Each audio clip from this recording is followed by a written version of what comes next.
Ya. Hola a todos, nuevamente vamos ahora a empezar la segunda parte de la clase, que es donde se ve directamente las preguntas que ustedes hicieron, ¿ya? Así que vamos a partir con las preguntas del tercero medio A. Como les dije, varias de estas instancias ya las respondimos, con los conceptos de modernidad y otros. Me voy a remitir ahora más a preguntas específicas, ¿ya? Si no sale alguna de sus preguntas es porque de alguna manera ya lo respondí con la clase, la primera parte de la clase, ¿ya? Ya, partimos. Sofía Ábalos dice, pregunta, ¿por qué es importante que los historiadores analicen el desarrollo del arte? Ahí lo que plantea Hobsbawm en general es que muchos historiadores lo que hacen es estudiar el arte como algo aparte, ¿ya? No como algo propiamente tal que influye en los procesos sociales o que es reflejo de algunos hechos históricos. Entonces, es importante que se analice el desarrollo del arte porque, como ya lo vimos, el tema de las vanguardias, por ejemplo, el concepto de modernidad, es algo que va unido al desarrollo de la sociedad en sí. No es algo que se estudie de forma simplemente anexa o aparte de, sino que forma parte de los procesos sociales, y eso es lo que quiere dar a entender Hobsbawm, ¿ya? Bueno, la segunda pregunta acá de Sofía ya se respondió con la clase anterior. Aquí hay un término que dice, ¿qué es y cómo puede afectar un estatus de Médicis en una sociedad? ¿Qué es un estatus de Médicis? La familia Medici era una familia en el periodo del Renacimiento que actuaba de mecenas. ¿Qué quiere decir esto? Que era una familia que ponía mucho dinero para el arte en general. Entonces la familia Médicis financiaba a muchos artistas para que pudieran desarrollar sus obras. Estamos hablando acá del siglo XVI, XVII, ¿ya? Entonces cuando en el texto habla de un estatus de Médicis, estatus de Médicis en el fondo es sinónimo de una persona que coloca dinero para el arte, ¿ya? Entonces acá en el texto decía algo así como que en Estados Unidos existía todavía esta idea de donar plata para el arte, para la cultura, y que de hecho algunas familias nuevas que estaban teniendo ganancia económica estaban donando dinero para esto. Eso es un estatus de Medici, o sea, ser una especie de benefactor cultural, por decirlo de alguna manera. Y aquí una de las preguntas también de Sofía dice, ¿por qué los profesores de universidades podían aplicar para cargos diplomáticos, pero los exponentes líricos no tenían oportunidades? Porque de alguna manera, los profesores de universidades estaban ya dentro de un cierto círculo cultural, ¿ya? A partir de su trabajo en las universidades podían ser personajes más reconocidos, estaban de alguna manera dentro de un círculo intelectual, o lo que llamamos un statu quo, ¿ya? Simplemente por el hecho de ser escritor, no por eso alguien iba a ser embajador o algo así, pero por el hecho de ser profesor universitario, eso tenía un estatus mucho mayor, ¿ya? Y a partir de eso tenían la opción de postular a esas instancias. De hecho, se dio de manera muy frecuente que, por ejemplo, gente que trabajaba en universidades, que eran escritores, lograron acceder a cargos públicos, ¿ya? Y buen ejemplo de esto, no sé, es el mismo Octavio Paz, que terminó siendo embajador de México.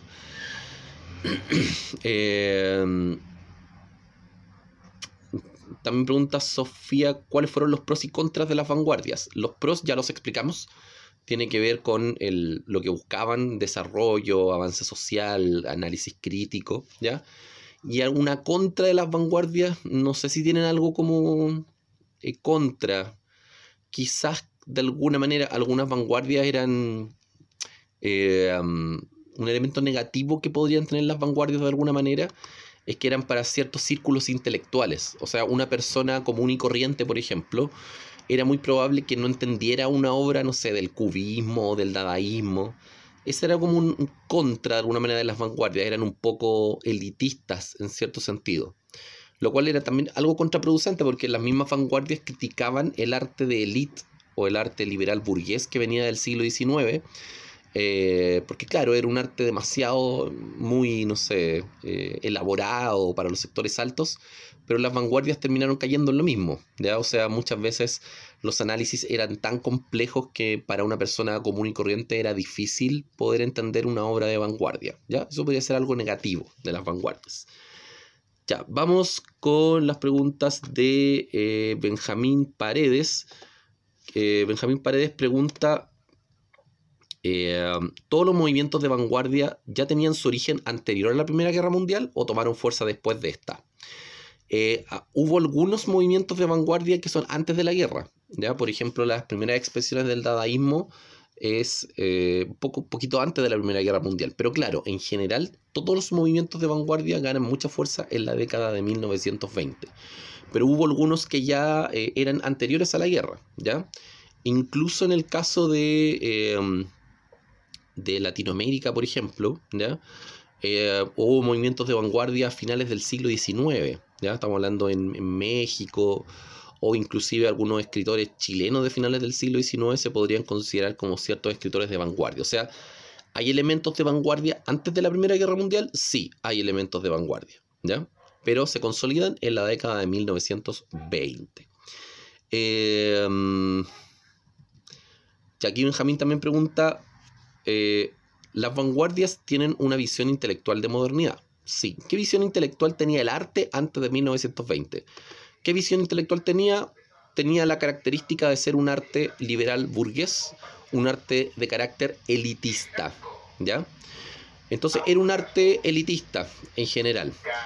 Y a partir de eso, este arte más bien elitista era lo principal de la cultura. Porque ¿cómo era este tipo de arte? Por ejemplo, era arte como la ópera, la pintura, la escultura, el teatro, y era solamente para gente de clase alta, ¿ya? Entonces, ¿qué visión intelectual tenía el arte antes de 1920? Una visión intelectual de clase alta, elitista, ¿ya? ¿Por qué al morir Stalin explota la industria del cine en Europa occidental? Bueno, porque la Unión Soviética tenía un régimen centralizado, ¿ya? Stalin gobernó desde 1924 hasta 1953 y habían muchas manifestaciones artísticas, como el gobierno de Stalin es prácticamente una dictadura, muchas manifestaciones artísticas estaban prohibidas, ¿ya? Entonces, cuando muere Stalin, en 1953, muchos países de Europa Oriental, que eran parte del bloque comunista, empiezan a desarrollar algunas instancias de arte y cultura en general. Ya entonces, sobre todo se masifica, no sé, en Checoslovaquia, en Polonia, en Yugoslavia, se masifica todo el tema de literatura, cine, etc. ¿Ya? Entonces, por eso con Stalin no explotó, porque en el periodo de Stalin muchos elementos culturales estaban censurados.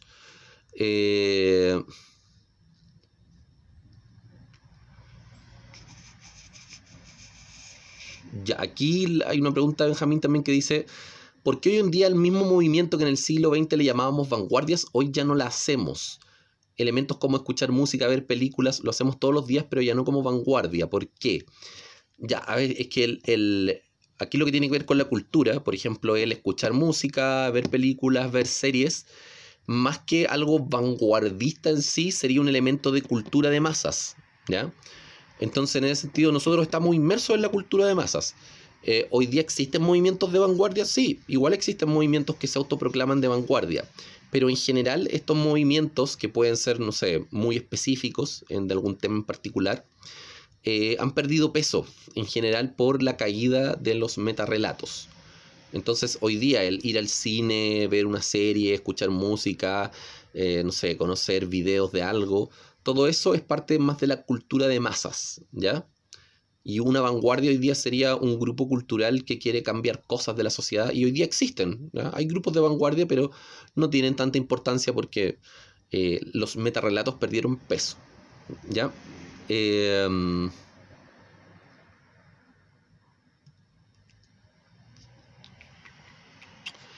Ya dice acá otra pregunta: en su tiempo fueron las vanguardias las que servían como crítica social, pero ¿cómo se manifestaba antes una crítica social?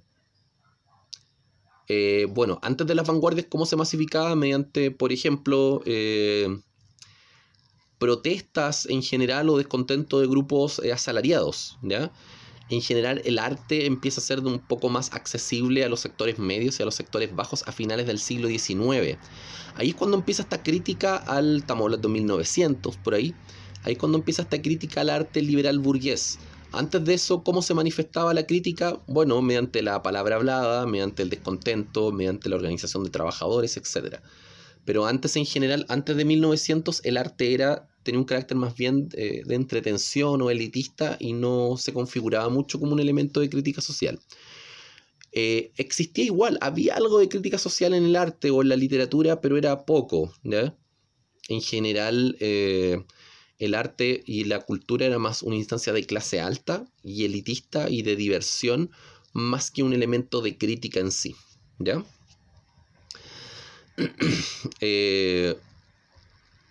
Bueno, hoy en día tiene algún nombre, pertenece a algún movimiento el tema de la crítica social.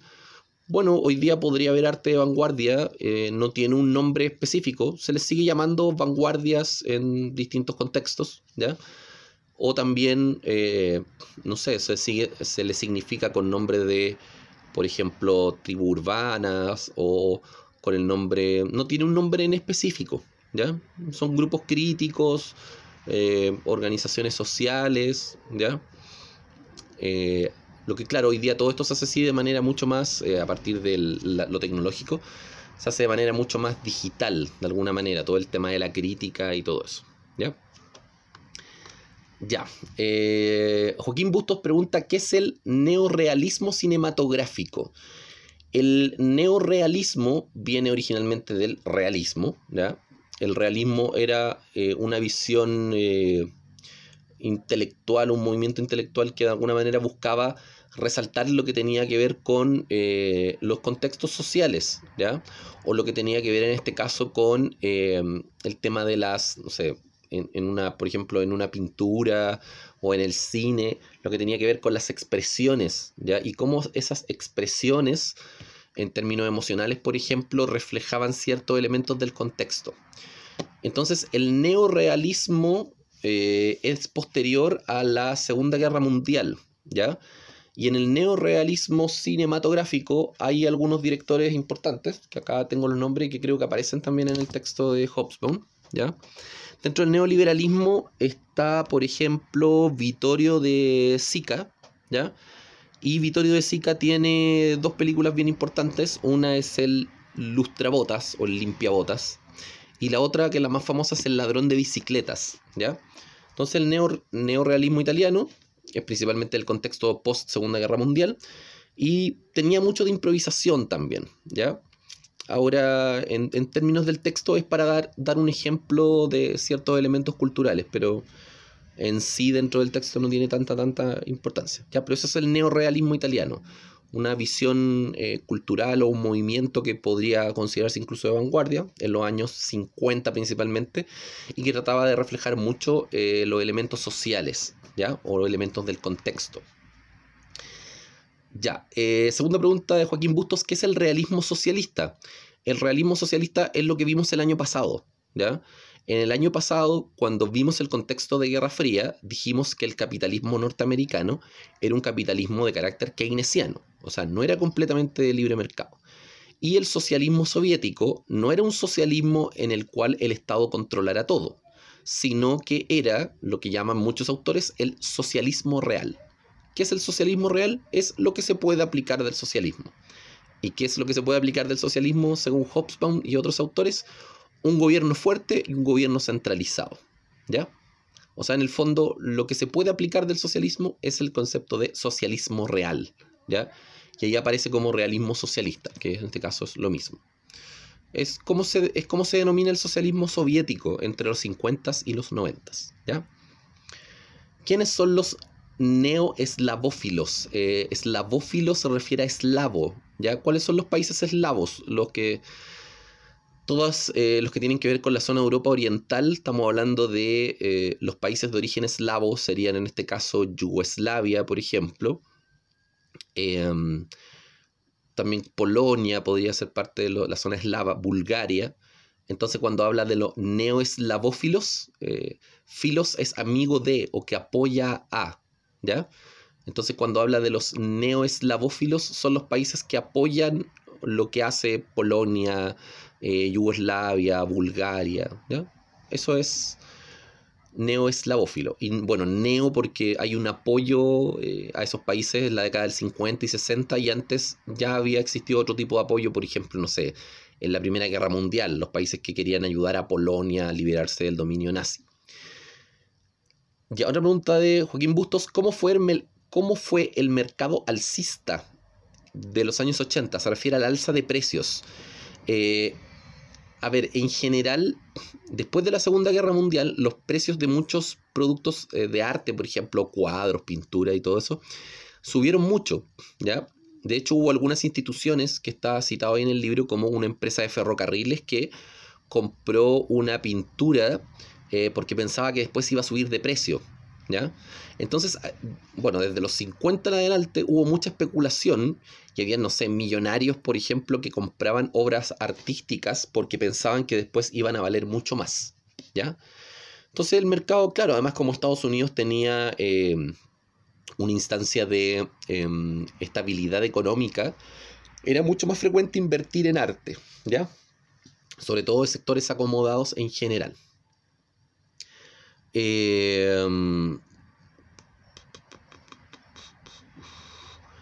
Ya, aquí hay una pregunta de Matías Carmona. ¿Cómo la población logró comprender la situación del arte sin la existencia de redes sociales y medios de comunicación directo? Bueno, porque mucho de este arte, por ejemplo, era de carácter público.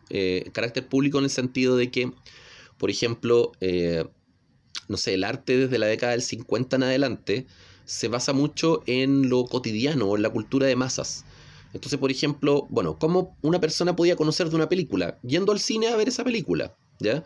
Entonces, claro, por ejemplo, una forma de publicitar el cine era mediante volantes, ¿ya? Se entregaban volantes y le pasaban un papelito a una persona que decía, ya, esta es la película, no sé, El Padrino, vaya a verla al cine más cercano. Como una entrega como de volantes, o también se pegaban carteles en la calle, que era algo muy... que incluso hasta el día de hoy todavía se hace, pero para promocionar una película o para promocionar, no sé, un concierto, se pegaban afiches en la calle y de esa manera la gente se enteraba, ¿ya? ¿Qué pasaba a los artistas que satirizaban a la clase alta? Bueno, a la mayor parte de ellos no les pasaba nada. Podían, no sé, en alguna instancia ser censurados o censurar parte de su obra, ¿ya? Depende, sí, de dónde estuvieran, porque si, por ejemplo, en Estados Unidos censuraban a un artista, no pasaba nada. Simplemente, no sé, si era músico no lo pasaban por la radio o algo así. Pero en la Europa Oriental y en la Unión Soviética había muchas expresiones culturales que estaban prohibidas. Y ahí sí era un poco más complejo porque, por ejemplo, alguna persona la podían mandar a la cárcel o algo así por hacer una crítica a la clase alta, ¿ya? Eso se ve, y lo mencionamos, creo, en una clase anterior, se ve en el libro La insoportable levedad del ser, de Milan Kundera, en el cual uno de los protagonistas, que es médico, escribe una especie de ensayo criticando al régimen soviético, ¿ya? Entonces, personas en ese caso, claro, o las podían encarcelar o podían perder su trabajo, instancias de ese tipo, ¿ya? Entre las diferencias culturales de Europa y Rusia, ¿cuál es la más destacada? Yo diría que el acceso a la cultura. El acceso a la cultura era la mayor diferencia, porque en el mundo soviético y en la Europa comunista muchas expresiones artísticas estaban prohibidas. Ya, vamos con preguntas de más personas. Vale Carrasco.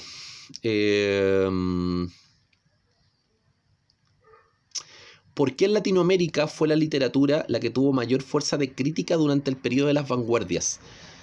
Esto es básicamente porque, Europa tiene toda una tradición filosófica que incluso viene, por ejemplo, desde el periodo de los griegos y los romanos. O sea, todo el movimiento intelectual europeo, ¿no?, con el racionalismo, la ilustración, el liberalismo, siempre hubo un desarrollo crítico desde la filosofía y desde muchas otras disciplinas. Entonces Europa tenía una cierta continuidad filosófica, por decirlo de alguna manera, ¿ya? O sea, en Europa estábamos en plenas monarquías, 1600, 1700, y se escribía filosofía, ¿ya? En la Edad Media en Europa se escribieron libros de filosofía. Entonces Europa tuvo una tradición filosófica. En cambio en Latinoamérica recién empieza a independizarse desde 1810 en adelante. Entonces, en 1830, 1840, los países recién están formando de alguna manera su sistema educacional, de alguna manera están desarrollando sus primeras universidades, colegios, etc. Entonces, Latinoamérica no tenía una tradición filosófica tan importante. Por lo tanto, como mucha gente, muchos intelectuales, no sé, como Andrés Bello, Francisco Bilbao, en el caso de Chile, empiezan a desarrollar, por ejemplo, una crítica desde, por decirlo de alguna manera, más desde lo político, ¿ya? Y muchos de estos grupos intelectuales críticos eran muy cercanos a la literatura. De hecho, los primeros grupos, quizás el primer grupo que podríamos llamar una especie como de, no sé, vanguardia en Chile, sería la generación literaria del año 1842, en la cual habían varios escritores, y por eso desde la literatura se empieza a hacer una crítica más fuerte a elementos sociales. En el caso chileno, 1842 es una crítica contra las ideas de Portales y contra las nociones más conservadoras, ¿ya?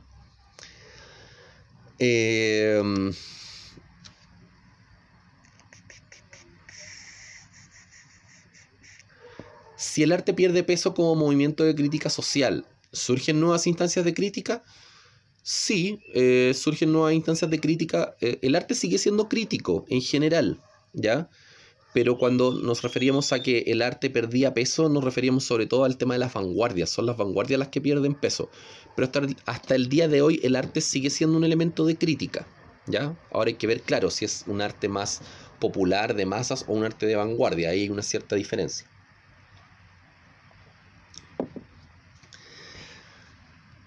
Ya, Valentina Carrasco también pregunta, ¿en qué se basa la literatura de la onda en México? La literatura de la onda es un movimiento artístico, un grupo de escritores mexicanos que toman mucha influencia de lo que se va a llamar la literatura beatnik, que lo vimos el año pasado, ¿ya? Los beatnik dijimos que hacían una crítica más desde lo intelectual, más desde lo extraño, ¿ya? Era su forma, la forma beatnik de criticar al modelo capitalista era creando elementos novedosos, ¿ya? Y ahí está, por ejemplo, la figura de William Burroughs, está la figura de Jack Kerouac, que son bien importantes dentro de la literatura beatnik. Y la literatura de la onda en México, de alguna manera, es una especie de vanguardia mexicana que toma muchos elementos beatnik como juegos de lenguaje y otras instancias, y que de alguna manera refleja lo que ocurre en México en la década de los 60 y los 70, ¿ya? Entonces, ¿qué es la literatura de la onda en México? Es una especie de vanguardia literaria mexicana de la década del 60 y 70, donde hay algunos escritores como Gustavo Sáenz, por ejemplo, va a ser uno de los más conocidos, Parménides García Saldaña es otro. Eso es la literatura de la onda, una vanguardia mexicana literaria. Ya, ya vamos con las preguntas de Lisette Corbalán. Ya, esto ya lo revisamos. La vanguardia, la posmodernidad. Ya, esta pregunta es de Lisette Corbalán. Dice, ¿a qué hace referencia el autor cuando habla de que las imágenes que se convirtieron en ícono de estas sociedades son las estrellas de la pantalla y latas de conserva? ¿A qué se refiere? Se refiere a que el arte pop, con Andy Warhol y otros autores más, lo que hace es tomar elementos de la cultura de masa, como las latas de sopa, figuras como Marilyn Monroe y otras, y las va a convertir en objetos artísticos, ¿ya? Acá los íconos de los 50 a los 60 va a ser la cultura pop, ¿ya? O sea, por ejemplo, no sé, un ícono de la cultura de masas del periodo, por ejemplo, no sé, podía ser, no sé, Mickey Mouse, ¿ya? O el Pato Donald, que era parte, no sé, del cine. O, no sé, otra figura del cine, por ejemplo, no sé, de los 50, James Dean, por ejemplo. Y esas figuras, Andy Warhol lo que hacía era un contraste de colores a partir del cual se hacían como una especie de secuencia, ¿ya? Con figuras reconocidas de la época, ¿ya? También debajo de bueno, estas dos clases grabadas que tenemos, también les voy a dejar abajo un par de imágenes, ¿ya? Simplemente para que vean algunos cuadros de Andy Warhol y algunas otras expresiones artísticas de la época para que lo reconozcan. Como se ha mencionado tanto esto de la cultura pop y Andy Warhol, les voy a dejar un par de imágenes de Andy Warhol y algunos autores más. ¿Ya? Unas poquitas imágenes acá debajo de las clases.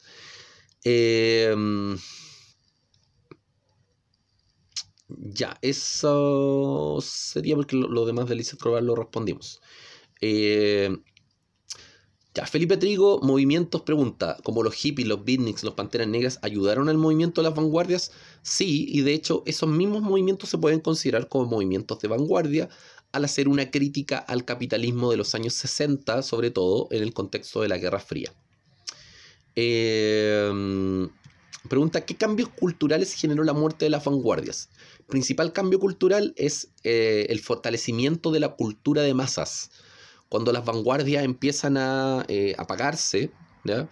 O empiezan a tener menos importancia, sobre todo de los 60, 70 en adelante, la cultura de masas empieza a ganar importancia. Entonces, ¿qué cambio cultural generó la muerte de las vanguardias? La consolidación de la cultura de masas.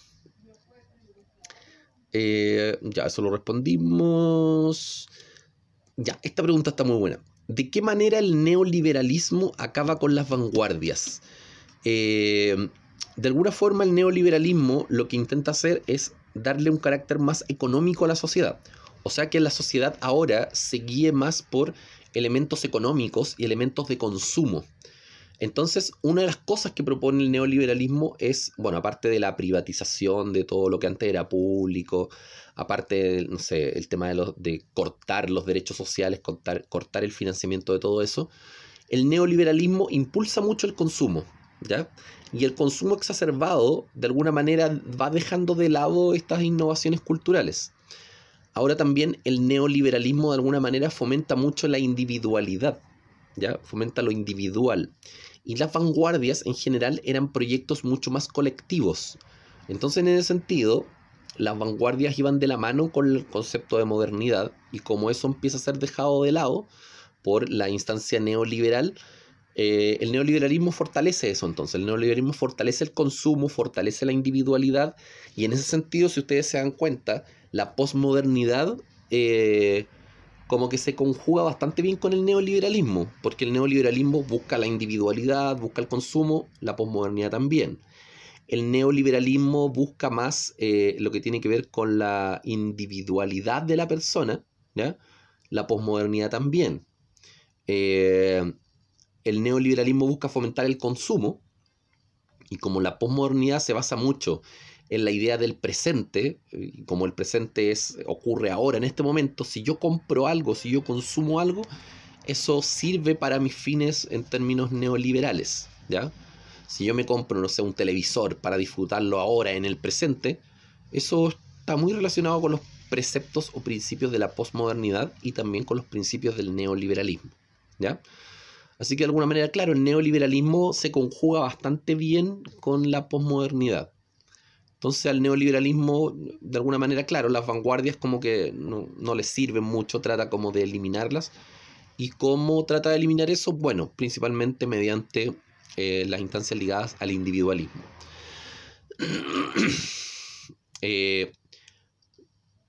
Ya, esta pregunta también está bastante buena. ¿Qué otros elementos criticaban las vanguardias además de la élite?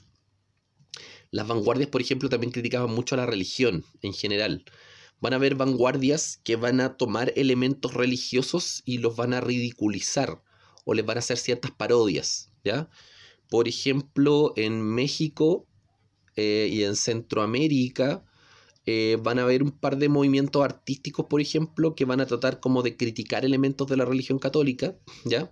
Sobre todo a finales del siglo XIX y principios del siglo XX. Entonces va a haber una crítica hacia la Iglesia Católica, hacia los sectores más conservadores en general, ¿ya? Hay, por ejemplo, para el caso centroamericano tenemos al poeta Rubén Darío, ¿ya? Y Rubén Darío, que estuvo un tiempo en Chile, publicó su libro Azul. Rubén Darío, por ejemplo, va a hacer una crítica o una especie de sátira a ciertas figuras religiosas, ¿ya? Entonces Rubén Darío, por ejemplo, va a mezclar cosas de representaciones de la Virgen María en poemas, instancias de ese tipo, con algunos elementos como de vanguardia. Lo mismo ocurre en Chile, por ejemplo, con Manuel Rojas, ¿ya? Manuel Rojas también es bastante crítico de la Iglesia Católica Y hay un cuento de Manuel Rojas que como que ridiculiza un poco o hace una especie de sátira de algunos elementos de la religión católica, como por ejemplo el tema de la, em, de la procesión de la crucifixión, ¿ya? Manuel Rojas critica un poco eso y coloca a Jesús como un personaje de un cuento, ¿ya? No me acuerdo exactamente el nombre del cuento, pero hay un cuento de Manuel Rojas que trata como sobre eso, ¿ya? Entonces, las vanguardias también critican mucho la religión y las ideas más conservadoras latinoamericanas de finales del siglo XIX. Ya, entonces eso también critica la vanguardia, aparte de la élite, critica las instancias conservadoras y critica también a la Iglesia Católica y la moral cristiana en general.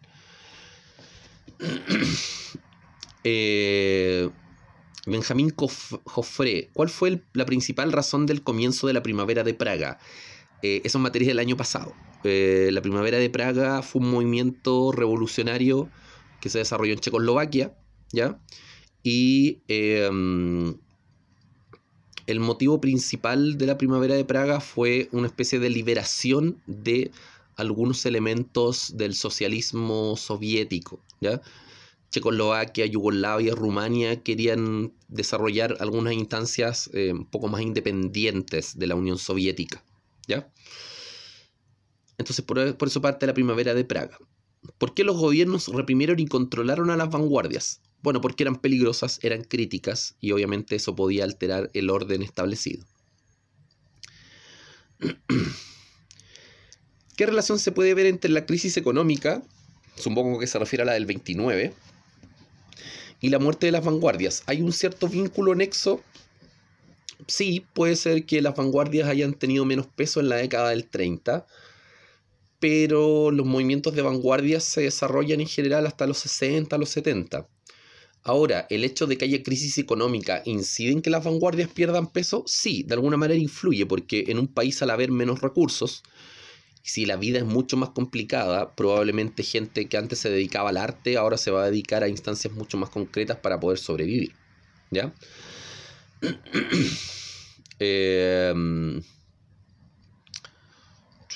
Bueno, ¿por qué la cultura hippie no fue tan reconocida en Latinoamérica? Llega en Latinoamérica, en Chile hubo movimientos hippie, en varios lugares también.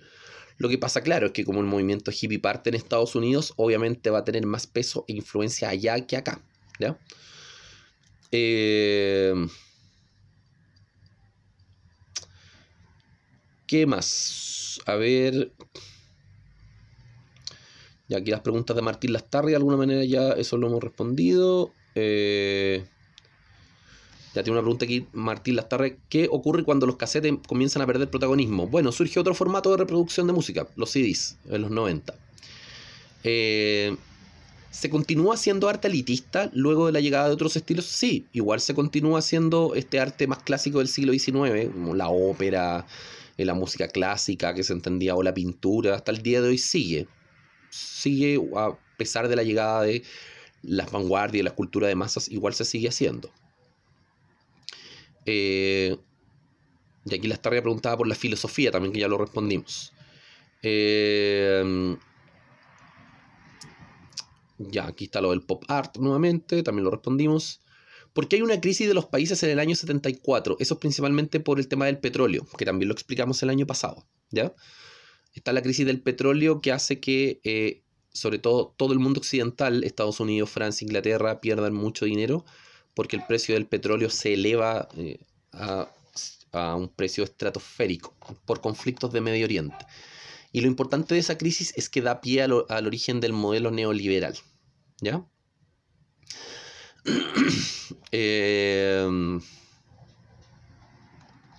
Ya. Pasamos.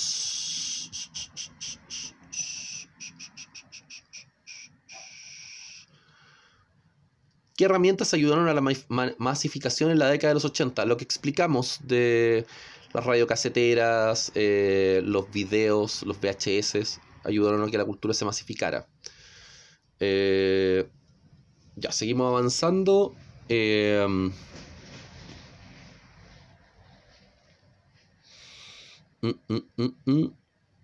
Y aquí Sofía Martínez pregunta, ¿qué fue lo que cambió con el arte para que logre ser una fuente de inversión? De la misma manera que antes se compraban acciones en minas de oro. Que claro, como había estabilidad económica en los 50 y los 60, mucha gente empezó a especular con el valor de las obras de arte vanguardista, por ejemplo. Entonces, no sé, un cuadro de Picasso o un cuadro de Dalí, decían, no, esto va a valer mucho de aquí, no sé, a 20 años, entonces comprémoslo, no sé, en $1.000.000 porque después va a valer 20. ¿Ya? Entonces hubo mucha especulación porque había dinero en los 50 y los 60.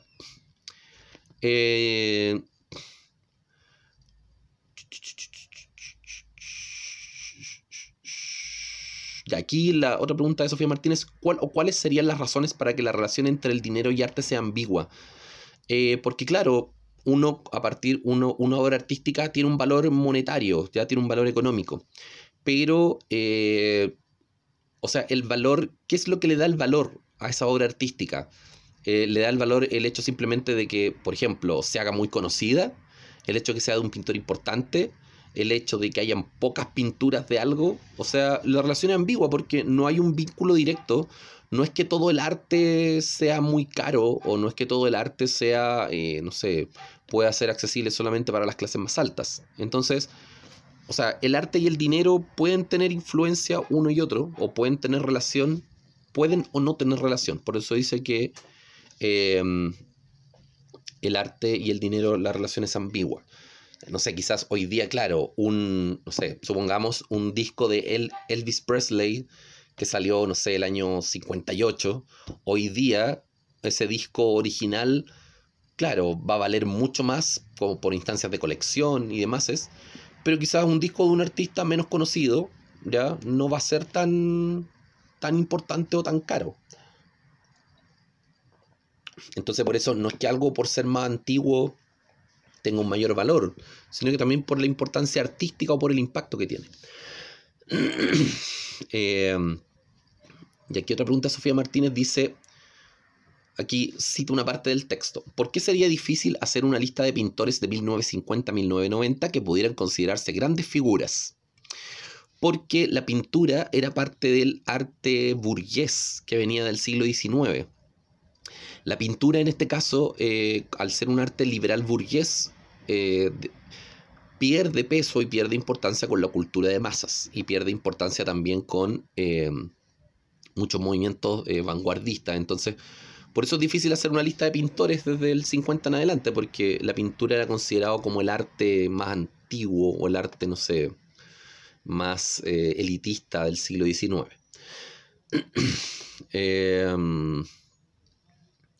Ya, acá hay una pregunta importante que dice que esto sale al final del texto, al final del capítulo. En el siglo XIX el papel de las artes va a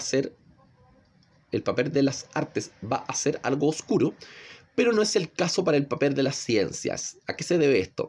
Eso sale en el capítulo siguiente, ¿ya? Nos estamos metiendo con temas que vienen después, pero básicamente porque, a ver, a diferencia del arte, la ciencia siempre tiene un carácter mucho más práctico, ¿ya? O sea, siempre la ciencia es sinónimo de avance o de tecnología, de progreso. Y en cambio acá el arte tiene un rol más crítico de la sociedad, ¿ya? El arte no necesariamente es sinónimo de avance, puede ser sinónimo de una crítica. Entonces, en ese sentido, las ciencias son más concretas, mucho más concretas, y siempre se les asocia con el progreso o el desarrollo. Ya. Seguimos. No, forma de comunicación. Ya, esto ya lo respondimos. Te lo respondimos.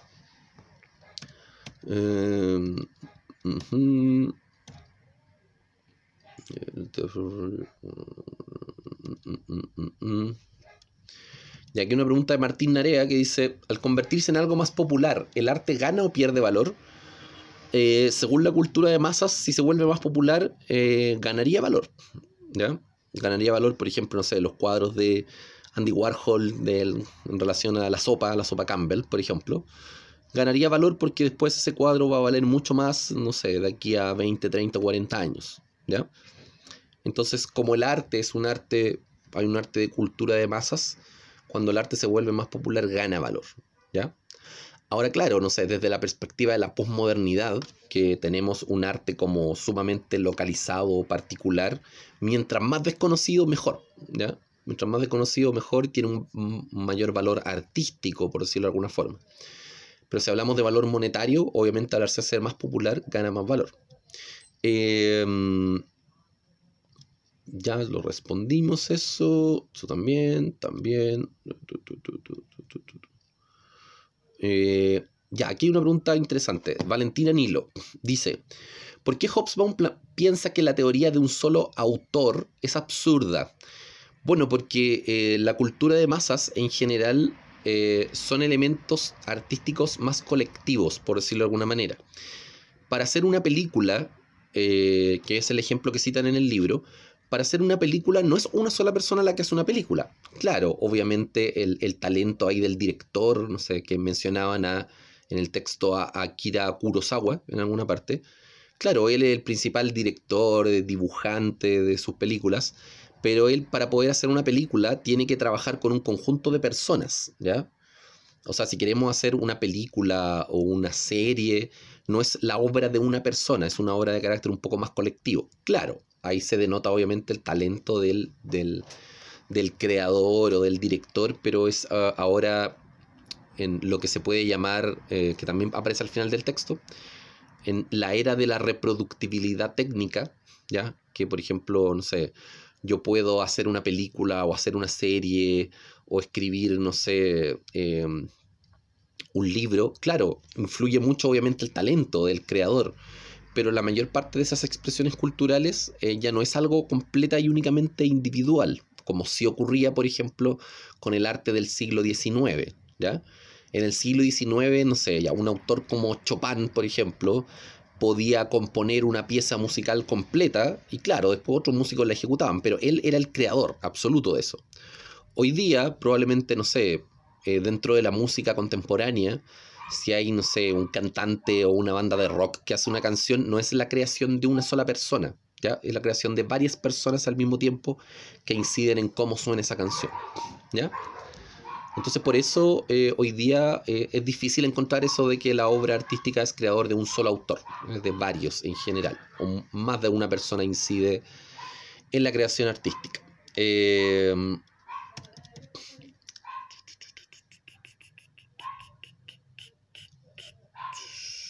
Ya, vamos avanzando. Ya, esto lo respondimos. Fin de las vanguardias.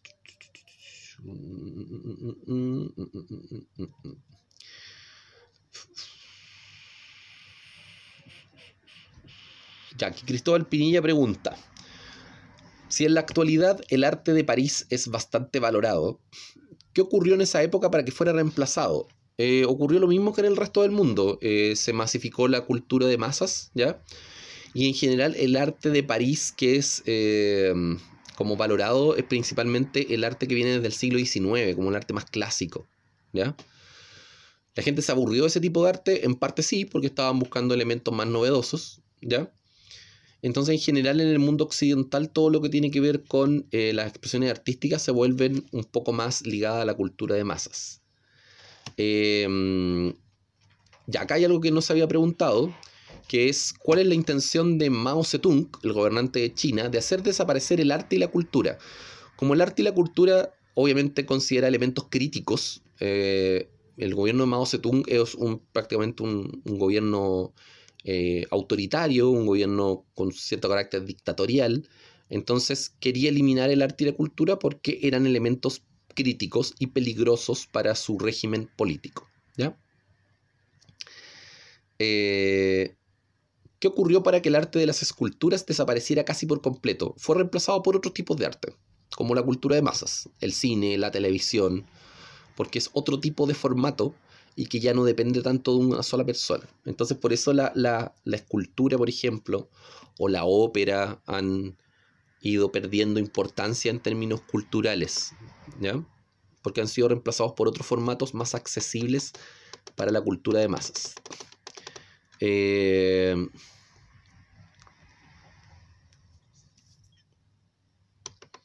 ¿Qué habrá hecho pensar a Warhol, Lichtenstein, Rauschenberger y Oldenburg el hacer arte con productos comerciales? Bueno, ellos se dieron cuenta de la influencia que esos productos tenían en la cultura popular y en base a eso entonces hicieron algunas instancias de artísticas, ¿ya?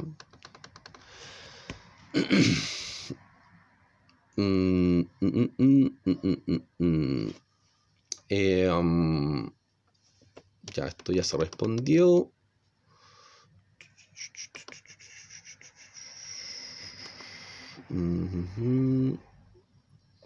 Y aquí pregunta Josefa Reyes, ¿el estilo de las vanguardias le llegaba a las personas con menos recursos?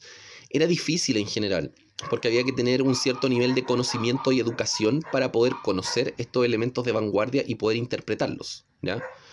O sea, probablemente, no sé, quizás a alguna persona le podía llegar, alguna persona pobre, podía, no sé, llegar a sus manos un libro de Rubén Darío, pero a lo mejor no iba a entender a qué se refería con toda la crítica que hacía, ¿ya? Entonces, ¿los sectores más pobres podían acceder a elementos de vanguardia? Sí, podían eventualmente acceder, pero iba a ser difícil para ellos entenderlo si no tenían una educación previa, ¿ya? Si no tenían un cierto bagaje cultural o lo que se llama en términos de antropología, un cierto capital cultural.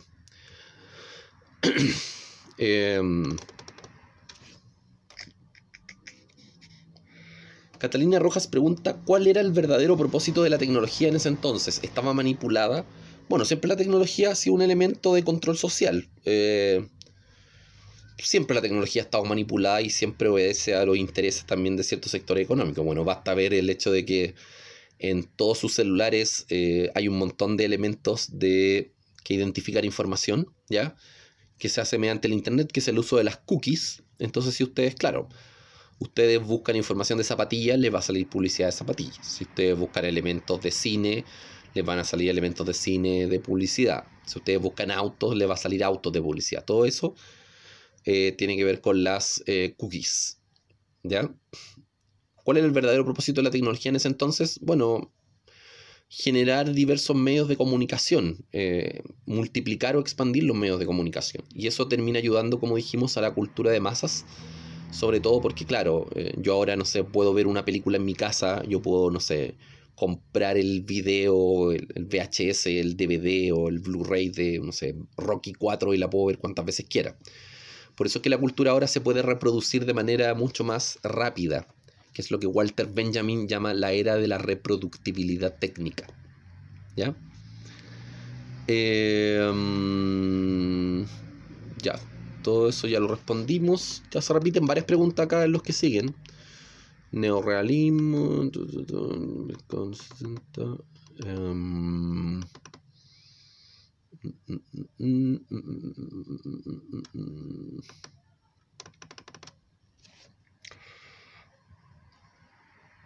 Ya, Fernando Ulloa dice, las restricciones en Europa Oriental, en contexto de Guerra Fría, ¿se pueden considerar como una especie de censura? Sí, era una censura, había censura, y se buscaba que los países no desarrollaran un pensamiento propio, porque estaban bajo la tutela del pensamiento comunista.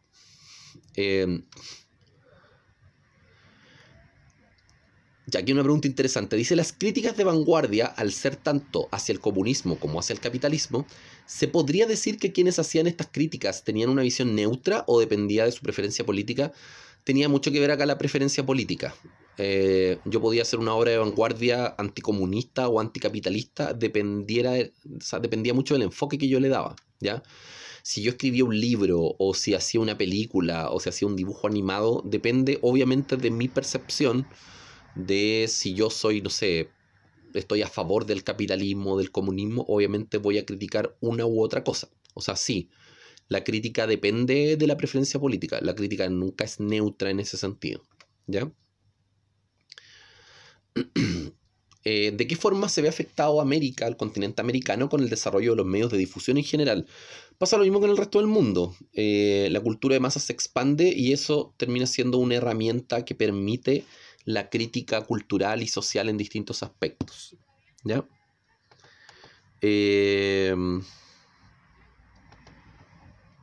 Ya, aquí una pregunta buena de Valentina Vergara. Dice, ¿a qué sector social pertenecían los representantes vanguardistas? ¿Ya? En general, las vanguardias para poder desarrollar un pensamiento de vanguardia o una cierta crítica intelectual, tenían que tener una cierta base de conocimiento. O sea, es muy extraño que desde sectores muy pobres vengan movimientos vanguardistas, porque había que tener ciertos conocimientos para eso, ¿ya? O sea, las vanguardias o los líderes de vanguardia, los que generan crítica de vanguardia, habitualmente son personas de clase media o que está apareciendo a principios del siglo XX, o una especie de clase media acomodada. Entonces, en ese sentido, es también un poco contraproducente, porque una de las cosas que critica la vanguardia es el arte de élite, ¿ya? Y muchos autores de vanguardia también son personas de élite, ¿ya? O de clase alta. Entonces, las vanguardias vienen de sectores medios, podríamos decir sectores medio altos, ¿ya? Y entonces lo que criticaban era el arte de élite, pero el arte de élite antiguo, de final del siglo XIX, ¿ya? Entonces, hubo muy pocos exponentes de vanguardia que vienen de sectores más pobres. Habitualmente eran de una especie de clase media un poquito más instruida.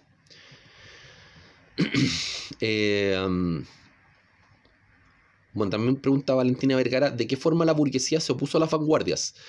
¿Cómo se oponen a las vanguardias? Bueno, criticándolas, diciendo que muchas veces son representaciones culturales sin importancia, como que tratan de bajarle el perfil, muchas veces dicen que eso no es arte. Entonces también hay una crítica de la burguesía o del arte liberal burgués a las vanguardias, diciendo que son básicamente cosas sin sentido, que no tienen ninguna razón de ser.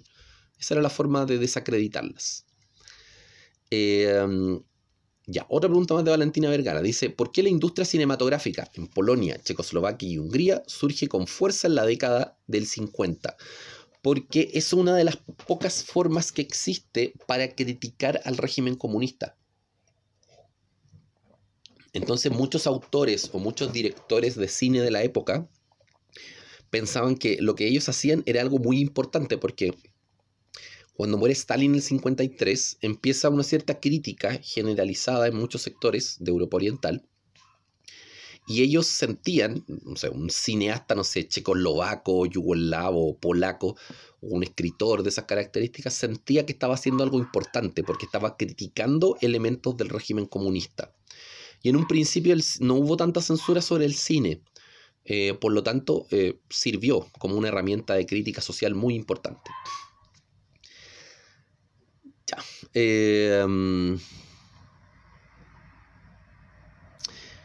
Consuelo Bielma pregunta, en cuanto a América Latina, ¿solo en Brasil se podían encontrar movimientos modernos representados en sus grandes esculturas como edificios o palacios? No, o sea, en todos los países de Latinoamérica hubo ciertos movimientos modernos o de vanguardia. En todos hubo, lo que pasa es que, claro, el autor no puede citar todos los ejemplos de Latinoamérica, si no, no terminaría nunca, ¿ya? Cita el ejemplo de Brasil para hablar del el arte moderno en términos de arquitectura, sobre todo. Pero acá en Chile también hubo eso, en Argentina también hubo, en Venezuela, en Colombia, en todos lados hubo elementos, ya sea modernos o elementos de vanguardia, ¿ya? El autor, de hecho, cita, por ejemplo, en el caso de, para la literatura, en el caso de Colombia cita, no sé, por ejemplo, a Gabriel García Márquez, ¿ya? Como parte del boom latinoamericano, que parte de un movimiento de vanguardia, en ese caso literario, ¿ya? Pero en todos los países de Latinoamérica hubo, ya sea, o elementos de vanguardia o elementos de modernidad en la escultura, no sé, sobre todo en las construcciones, en las obras públicas hubo varias de estas instancias. O sea, en todos los países hubo esto, ¿ya? Pero claro, el autor no puede ir, obviamente, explicando todos y cada uno de los casos, porque si no, el libro en vez de 600 páginas tendría 2000, ¿ya? Y acá, otra pregunta de Consuelo Bielma dice, ¿por qué no surgió ningún novelista francés serio posterior a 1945? Porque claro, el arte, el antiguo arte, de alguna manera, la literatura, en cierta instancia también se considera un arte más o menos elitista, en el sentido de que era la clase alta la que mayormente consumía eso. Entonces, claro, los autores franceses del siglo XIX eran muy, pero muy importantes, ¿ya? No sé, una gran trascendencia cultural, no sé, artistas como, no sé, Víctor Hugo, no sé, eran muy renombrados. Entonces, claro, desde los 60 y 70 en adelante, hay algunos movimientos de vanguardia que van a criticar esto y van a tratar de desarrollar propuestas más novedosas, ¿ya? Hay un escritor francés relativamente, o sea, serio, entre comillas, porque el otro día estaba revisando un libro de un escritor francés llamado Georges Perec. Y claro, el punto es que Perec, incluso hay algunos autores que lo consideran como más posmoderno por todos los juegos de lenguaje que hace. Entonces, claro, como la posmodernidad de alguna manera busca muchas instancias de originalidad, muchos de los escritores franceses de los 70 en adelante buscaban más eso, una instancia como más única, auténtica, original, y ya no eran entendidos como, no sé, parte de grandes vanguardias, o no eran entendidos como parte del arte más clásico, ¿ya? Georges Perec es de los 70 en Francia, pero no era considerado un escritor serio porque muchos de estos juegos de lenguaje tenían que ver, por ejemplo, con innovaciones, tenía que ver con cómo, por ejemplo, desde una perspectiva una cosa significaba algo, o dentro de otra perspectiva significaba otra cosa. Entonces la posmodernidad busca mucho eso, busca mucho el tema de la originalidad en su conjunto, ¿ya? Y bueno, Georges Perec hacía también muchos chistes en términos como cotidianos o, no sé, como juegos lingüísticos, entonces por eso no era considerado, comillas, serio. Mira, justo aquí al lado tengo especie de espacio de Georges Perec que yo se lo mostré a algunos en geografía.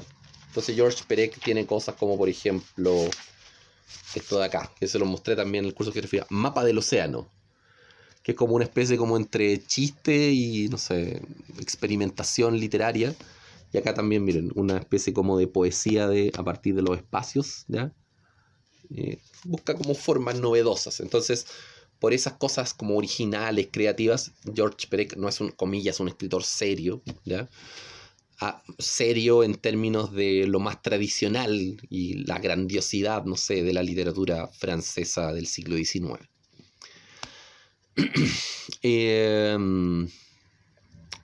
Ya, también pregunta Consuelo Bielma, citando el texto: el declive de los géneros clásicos no se debió, de alguna forma, a la falta de talento, sino más bien por el surgimiento de nuevas formas más atractivas. A ver, claro, no es que decayera el talento de escritores, cineastas y demás, sino que, claro, surgen formas más atractivas. Por ejemplo, obviamente, no sé, hoy día podemos ver no sé, un dibujo animado, ¿ya? Que es una forma mucho más atractiva que leerse, no sé, un libro de 500 páginas, por ejemplo. O sea, antes para leer, no sé, ya, no sé, Los Tres Mosqueteros tenía que, no sé, invertir muchas horas para poder leer una novela, no sé, de 500 páginas. En cambio ahora aparece una forma más novedosa, los dibujos animados, no sé, los 40, los 50, y ahora en la televisión yo puedo ver el dibujo animado o la película de Los Tres Mosqueteros y me demoro 1 hora y media, y si yo me leyera el libro tendría que invertir, no sé, 2 semanas en leerme eso, ¿ya? Entonces, claro, no es que hubiese falta de talento en los escritores ni nada así, lo que pasa es que empiezan a haber formatos mucho más atractivos, ¿ya? Y hoy día con las plataformas de streaming, Netflix, no sé, Amazon Video y todo eso, son formatos obviamente mucho más atractivos que, no sé, leerse un libro, por ejemplo. Y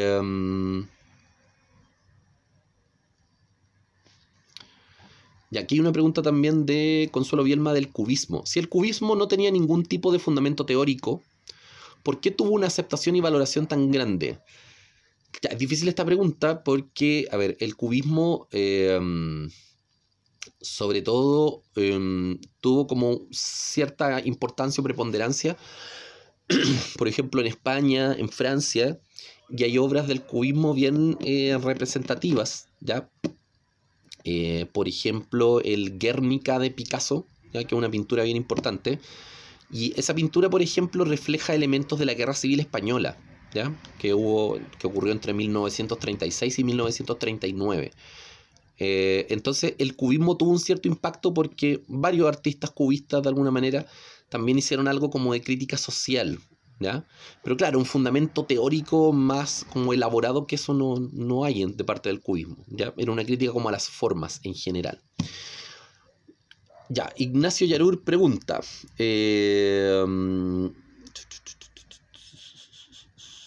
Si la posmodernidad se enfoca en el presente, ¿se podría tomar como ejemplo la política chilena y sus leyes?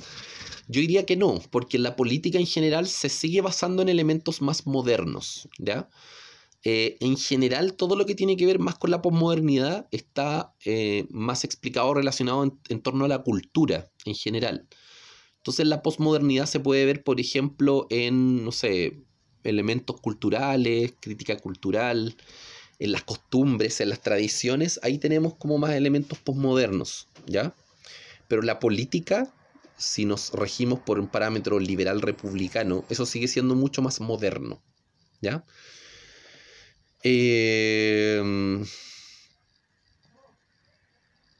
¿Por qué las vanguardias de la época no utilizaron los medios de comunicación más nuevos para transmitir la crítica? Sí lo utilizaron, ¿ya? Sí hubo utilización de los medios más modernos y más avanzados. De hecho, por ejemplo, hay, no sé, cineastas vanguardistas que obviamente ocupan el cine como una herramienta de crítica social. Entonces, de alguna manera, los medios de comunicación y los elementos tecnológicos avanzados, de alguna manera, hicieron que la vanguardia también fuera perdiendo un poco de fuerza, porque la vanguardia originalmente estaba más ligada al arte, a la literatura, y al volverse un elemento técnico más reproducible, se fue convirtiendo más en cultura de masas, ¿ya? O sea, un cineasta, por ejemplo, no sé, que se autodenominaba como de vanguardia porque hacía películas extrañas o, no sé, instancias críticas, eso al convertirse en un elemento de masas por el cine, a lo mejor ya, claro, dejó de ser tan vanguardista o tan crítico, ¿ya? Y pasó a ser parte más de la cultura popular. Que es un poco lo que pasó con, quizás con la figura de Stanley Kubrick, ¿ya? Que en un principio era considerado como un autor de culto, rupturista, por tener un cine bastante elaborado en términos estéticos, en términos críticos, pero a la larga Kubrick se terminó convirtiendo, por el medio de reproducción que usó, que es el cine, se terminó convirtiendo como parte de la cultura de masa. Y hoy día muchas referencias de películas de Kubrick están en muchos lados, en series, en dibujo animado, en Los Simpsons, ¿no? Aparecen muchas referencias a películas como El Resplandor, películas como Odisea al Espacio, con esa típica música tan, tan, tan, ta, tan. Eso es parte como de la cultura popular ahora. O sea, claro, quizá en cierta instancia puede haber sido algo más de vanguardia, pero ahora es parte de la cultura de masas y está en todos lados. Hay millones de referencias a eso, ¿ya? Desde escenas de Los Simpsons cuando Bart lanza el plumón hasta el gran, no sé, hasta una propaganda de Unimark tiene esa música ahora. Tan, tan, tan, tan. No sé, el gran asado, Unimark, no sé qué cosa, tienen esa música, ¿ya? Entonces, por lo tanto, algo que, claro, puede empezar como de vanguardia, puede terminarse convirtiendo en algo de la cultura de masas.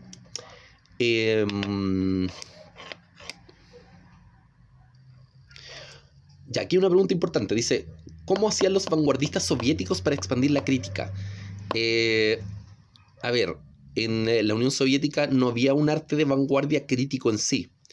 El arte que se podría considerar, comillas, como de vanguardia en la Unión Soviética era un arte que de alguna manera era afín al régimen político soviético.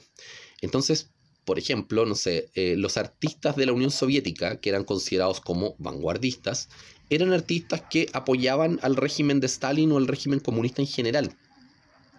Por lo tanto, todo lo que tiene relación con eso, o sea, los artistas vanguardistas soviéticos no eran críticos en general, apoyaban las instancias generales del régimen soviético, ¿ya?